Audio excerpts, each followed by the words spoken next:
Today, we are going to learn the consonant sound th.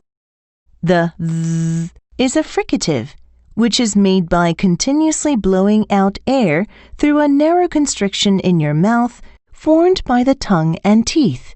This causes the sound to be continuous and noisy.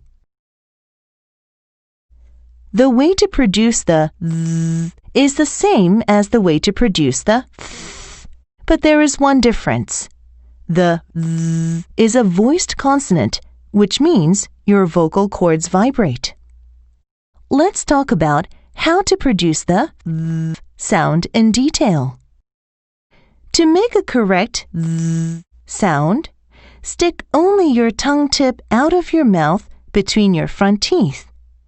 Gently bite down on the tongue while blowing air out through the center, creating a continuous stream of air as the vocal cords vibrate. Just like this.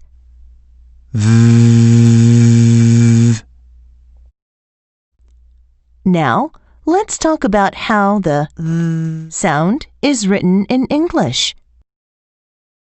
TH, the, mother. Let's practice the th sound in words.